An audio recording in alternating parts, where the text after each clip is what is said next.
Bakri meminta Menteri Kesihatan menyatakan status terkini dalam pelaksanaan sistem rekod perubatan elektronik EMR di hospital dan klinik di seluruh negara. Silakan Yang Berhormat Menteri. Terima kasih, Yang Betul. Saya ingin mengambil kesempatan ini untuk mengucapkan selamat meneruskan ibadah puasa Ramadan Karim. Tuan Yang Betul, juga terima kasih diucapkan kepada YB Bakri. Bagi proses pendigitalan di hospital, HIS adalah ataupun Hospital Information System adalah komponen utama bagi proses kerja pentadbiran dan klinikal di hospital. Pelaksanaan sistem HIS at KKM di Hospital KKM adalah secara berfasa mengikut projek yang diluluskan di bawah Rolling Plan Rancangan Malaysia atau RPRMK, di mana RP4 RMK 11 ini ada sebanyak 7 hospital di Negeri Sembilan akan terlibat melalui projek EMR kebangsaan, manakala bagi RP2 RMK 12 sebanyak 7 hospital KKM lagi seluruh negara akan terlibat dalam pelaksanaan sistem HIS at KKM ini. Digitalisasi ini di peringkat penjagaan kesihatan primer, ini KK, telah bermula sejak 2005 ya, dengan penggunaan sistem TPC dan seterusnya sistem TPC OCHIS pada tahun 2017 di klinik kesihatan dan juga klinik pergigian secara bersepadu. Sistem ini membolehkan semua proses perawatan pesakit dari pendaftaran sehingga pemberian ubat dilaksanakan secara digital dan rekod pesakit disimpan secara elektronik. Ini membolehkan rekod kesihatan pesakit dikongsi di mana-mana klinik kesihatan yang menggunakan sistem yang saya sebutkan tadi, TPC OCHIS. Data dari sistem ini juga digunakan untuk pelaporan bagi tujuan perancangan program kesihatan serta membekalkan data kepada aplikasi mudah alih sebagai rekod kesihatan sepanjang hayat.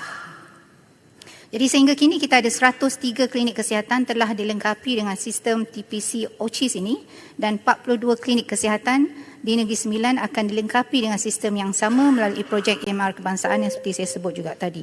Terdapat 1027 klinik kesihatan yang menggunakan sistem janji temu atas talian melalui MySejahtera. Jadi 370 klinik kesihatan menawarkan perkhidmatan klinik maya atau virtual klinik kepada pelanggan mereka. Perancangan seterusnya adalah untuk memperluaskan insya-Allah semua sistem berkaitan secara lebih menyeluruh bagi mencapai objektif sistem maklumat kesihatan bersepadu. Terima kasih. Yang Berhormat Bakri. Terima kasih Puan Yang Dipertua. Puan Dipertua, sistem EMR ini dia sebenarnya satu inisiatif yang boleh mengintegrasikan maklumat dan sejarah penyakit seseorang pesakit. Saya bagi contoh, saya disebabkan oleh faktor kejaya. Saya nak bagi latar belakang sebelum supaya menteri boleh faham.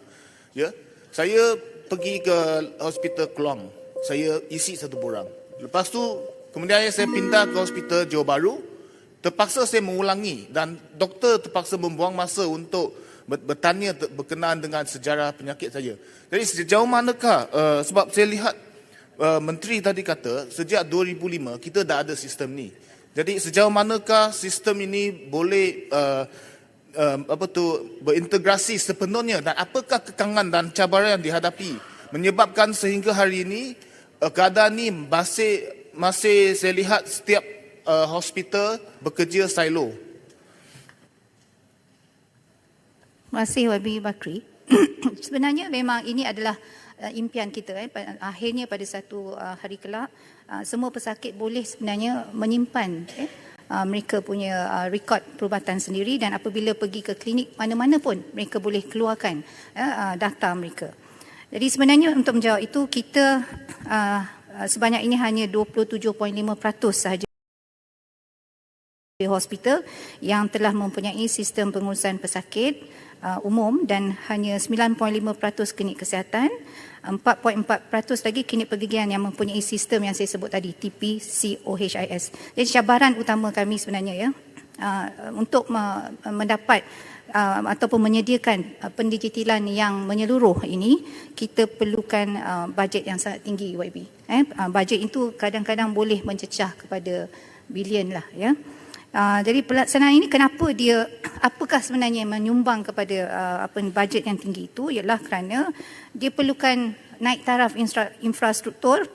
Jadi bangunan pun perlu sesuai kalau kita nak menggunakan sistem pendidikan ini dengan pendawaiannya dan sebagainya.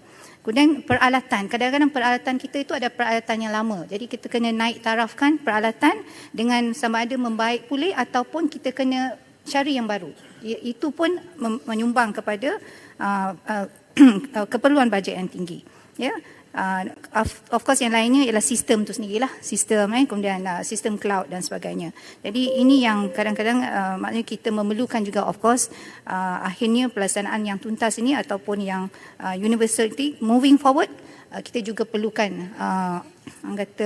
memerlukan daripada kerjasama lah daripada Kementerian Kewangan, insyaAllah. Terima kasih. Yang Berhormat Tanjung Karang. Terima kasih Yang di-Pertua. Rekod perubatan ataupun HIS memang kita yakin dapat membantu mengurangkan kesesakan di hospital-hospital, terutama sekali di unit kecemasan dan juga di klinik-klinik kesihatan. Tetapi ianya tidak bermakna sekiranya kekurangan doktor-doktor dan kaki tangan perubatan itu tidak mampu menampung jumlah pesakit yang ramai.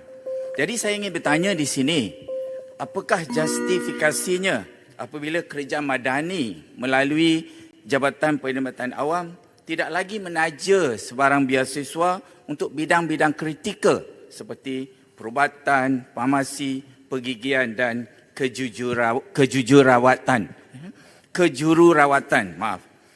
Kita maklum bidang perubatan ini kosnya terlalu tinggi dan kita yakin ini akan mengurangkan kemampuan orang-orang Melayu untuk meneruskan bidang-bidang perubatan dan dalam jangka waktu panjang akan mengurangkan jumlah doktor-doktor daripada bangsa Melayu. Sekian, terima kasih. Terima kasih Yang Berhormat. Ya, saya bersetuju. Sebenarnya sebab tu saya kata sistem apa pun yang masalah yang kita alami dalam kementerian, dia bukanlah satu masalah yang hanya dibebani dan dibebankan atas bahu Kementerian Kesihatan Malaysia. Dia perlu kerjasama yang bersepadu juga antara JPA, juga MOF, juga saya masukkan dalam ekosistem kita untuk persediaan doktor itu, kita perlu juga kerjasama dengan Kementerian Pendidikan Tinggi yang train doctors ini. Jadi saya rasa itu perlu dibincangkan secara tuntas dan saya bersetuju dan insyaAllah kita ambil berat tentang hal ini dan kita akan melihat ke depan apakah perkara yang terbaik yang boleh kita laksanakan untuk memastikan sistem ekosistem kita dalam perkhidmatan kesihatan ini, khususnya doktor dan juga petugas kesihatan ini diambil berat oleh semua. Terima kasih.